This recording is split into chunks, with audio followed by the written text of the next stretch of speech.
Shri Venkateswara gold తాకట్టులో ఉన్న మీ బంగారాన్ని విడిపించి కొనబడును. శ్రీ మీడియా ప్రేక్షకులకు స్వాగతం, సుస్వాగతం.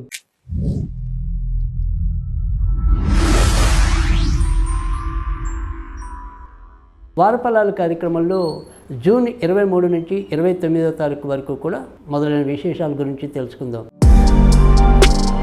వృశ్చిక రాశి వారికి ఏ రకమైన ఫలితాలు ఉండబోతున్నాయి, వీరు ఏ రకమైన జాగ్రత్తలు తీసుకుంటూ ముందుకెళ్ళాలి మొదలైన విషయాల గురించి తెలుసుకుందాం. వృశ్చిక రాశి వారికి ప్రస్తుతం అష్టమ స్థానంలో వివిధ గ్రహాల యొక్క కలిక, మరి పంచమ స్థానంలో శని, చతుర్థ స్థానంలో రాహు, వీటన్నిటి వల్ల కూడా ఇంట్లో మానసిక ప్రశాంతత కరువవటం అనేది అయితే ఉంటుంది. అమ్మయ్య ఇందులో మనం ఊపిరి పీల్చుకున్నాం అనుకునే లోపు మరొక సమస్య ఎదురవుతూ ఉంటాం. నిర్ణయాలు తీసుకోవడంలో కూడా హెచ్చుతగ్గులు అవుతూ ఉండటం, ఏదో ఈ నిమిషానికి బయటపడ్డంలే, ఇందులో కొంతవరకు ఊపిరి వచ్చిందిలే అనుకోవటమే తప్ప పూర్తి స్థాయి అభివృద్ధి కారకంగా కానీ భరోసాగా ఉండడానికి వీలైన వాతావరణం కానీ ప్రస్తుతం అయితే కనిపించడం లేదు. సంతాన విషయంలో కూడా ఒకసారి ఉన్న తృప్తి మరొకసారి లేకపోవటం అనేది కూడా తరచూ ఎదురవుతూ ఉంటుంది. వారు తీసుకునే నిర్ణయాల్లో వీరికి ఏదైనా సరే ఏది మంచో ఏది చెడో కూడా వీరు కూడా ఒక నిర్ణయానికి కూలంకషంగా రాలేకపోవడానికి ఆస్కారాలు ఎక్కువగా కనిపిస్తున్నాయి. వృత్తి ఉద్యోగాల్లో శ్రమ అనేది పెరుగుతుంది. ఎంత శ్రమ పడినప్పటికీ కూడా దానికి తగినంత ఆదాయం రాలేకపోవటం కూడా అదే చందాన్ని ఉంటుంది. వ్యాపారస్తులకి అంతంత మాత్రమైన లాభాలతోనే సరిపెట్టుకోవాల్సిన పరిస్థితి ఉంటుంది. స్వతంత్ర వృత్తుల్లో ఉన్నవారికి కొంతవరకు మేలైన పరిస్థితులు అయితే కనిపిస్తున్నాయి. బ్యాంకింగ్ రంగంలో ఉన్నవారికి, బీమా రంగంలో ఉన్నవారికి, ఫైనాన్స్ రంగంలో ఉన్నవారికి మాత్రం కొద్దిగా అనుకూలమైన పరిస్థితి అయితే కనిపిస్తుంది. అలాగే షేర్ మార్కెట్లో ఉన్నవారికి కూడా కొంతవరకు యోగ్యదాయకంగానే ఈ వారం ఉండేలాగానే పరిస్థితి కనిపిస్తోంది. ఇంకా ఎముకలు, నరాలు, కీళ్ళకి సంబంధించినవి కానీ లేదా తరచూ ఏదైనా సరే పరధ్యానంలో ఉండి జ్ఞాపక శక్తి తగ్గిపోవటం కానీ ఈ వారంలో కొంతవరకు ఈ రకమైన ఛాయలు కూడా ఉండవచ్చు.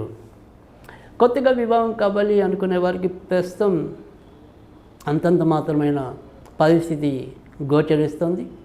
సంబంధాలు దగ్గర దాకా వచ్చి కుదరలేకపోవటం అనేది కూడా ఉంటుంది. ప్రేమ పెళ్లి కోసం ఉన్నవారు కొంత విజయం పొందే పరిస్థితి ఉంటుంది. భక్తి మార్గం లేదా భక్తికి సంబంధించిన ధార్మిక ఆలోచనలో కొంతవరకు నిమగ్నం అవుతారు. ధార్మిక క్షేత్రాల సందర్శన కూడా సాధ్యం కావచ్చు. కోర్టుకు సంబంధించిన వ్యవహారాల్లో ఏవైనా సరే చికాకులు ఎదురయ్యే పరిస్థితి ఉంటుంది. తోడబుట్టిన వారి వల్ల ఏవైనా సరే విరోధాలు కానీ నష్టాలు కానీ సంభవించవచ్చు. భార్య వైపు ఉండే బంధువులు లేదా భర్త వైపు ఉండే బంధువులు వారు పరంగా ఏమైనా సరే వ్యతిరేక వార్తలు వినడానికి కూడా అవకాశాలు ఎక్కువగా కనిపిస్తున్నాయి. ఇక ఈ వారం అంతా కూడా వీరు నరసింహస్వామికి సంబంధించిన పూజలు చేసుకోవటం వల్ల మరింత మంచి ఫలితాలు అయితే పొందుతారు. జ్యేష్ఠ నక్షత్రం వారికి అయితే కనుక మధ్యాహ్నం 3:16 మంచిది. పుష్యమి, విశాఖ 4వ పదం వారికి అయితే కనుక మధ్యాహ్నం 3:16 దాటిన తర్వాత మంచిది. జూన్ 24వ తారీఖు మధ్యాహ్నం 12:54 వరకు విశాఖ నక్షత్రం వారికి, అనురాధ నక్షత్రం వారికి మంచిది. ఆపై జ్యేష్ఠ నక్షత్రం వారికి మంచిది. జూన్ 25వ తారీఖు ఉదయం 10:40 వరకు జ్యేష్ఠ నక్షత్రానికి మంచిది. తదనంతరం మిగతా 2 నక్షత్రాల వరకు మంచిది. జూన్ 26వ తారీఖు ఉదయం 8:40 వరకు విశాఖ నక్షత్రం వారికి, మరి అనురాధ నక్షత్రం వారికి మంచిది. తదనంతరం జ్యేష్ఠ నక్షత్రానికి మంచిది. జూన్ 27వ తారీఖు ఉదయం 7:22 వరకు పుష్యమి, అనురాధ నక్షత్రం జ్యేష్ఠ నక్షత్రానికి మంచిది. తదనంతరం విశాఖ నక్షత్రానికి మంచిది. జూన్ 29వ తారీఖు ఉదయం 6:35 వరకు విశాఖ నక్షత్రం వారికి, పుష్యమి నక్షత్రం వారికి మంచిది, అనురాధ నక్షత్రం వారికి మంచిది. తదనంతరం జ్యేష్ఠ నక్షత్రం వారికి మంచిది.